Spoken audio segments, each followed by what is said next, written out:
Now that this butterfly has sat for about 5 or 10 minutes, this icing is crusted over.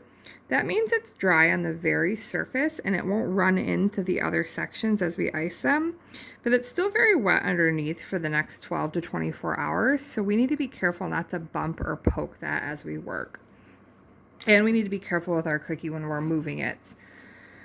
So we're going to be doing the top wing, and we're going to be using purple and green icing, our cookie scribe, and then you need like a napkin or paper towel.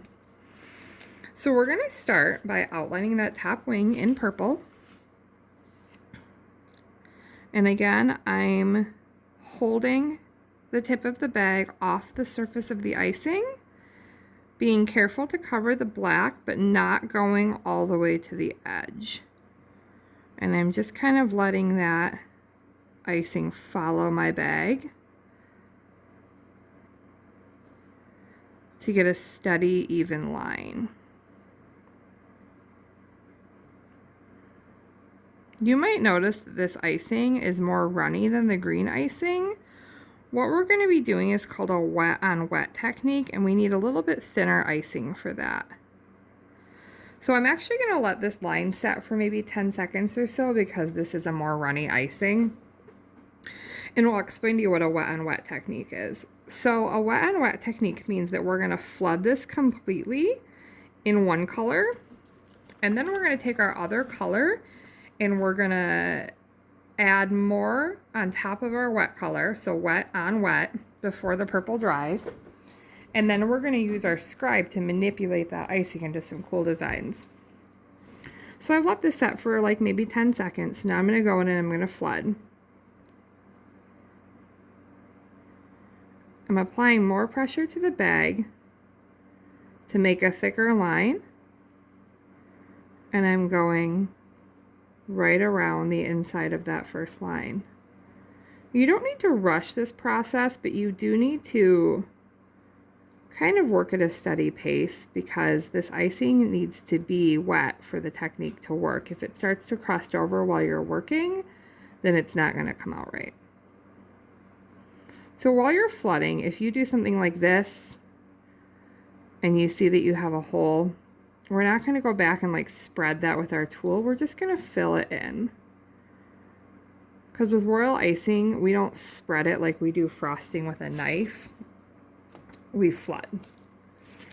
All right, so once that is set, I'm going to take my alternate color, so my green, and I'm just going to kind of make some curved lines that loosely follow the wing of this butterfly. You'll notice that I'm not hitting like every curve here. I'm just kind of making it the same general shape. And I'm going to do another.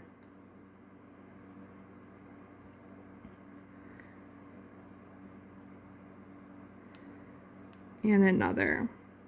Now this is kind of your chance to get a little bit more creative if you want to. So if you wanted to do like 2 lines, that's fine.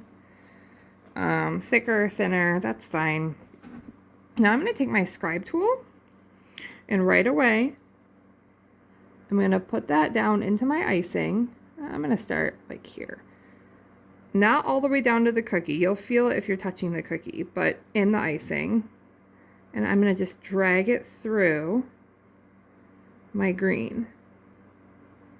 And then every time I drag it through, I'm going to wipe it off with a paper towel. And I'm just going to kind of go through these lines, kind of generally pulling down and towards the middle to make some cool designs on my butterfly wing. And don't forget to wipe it off every time.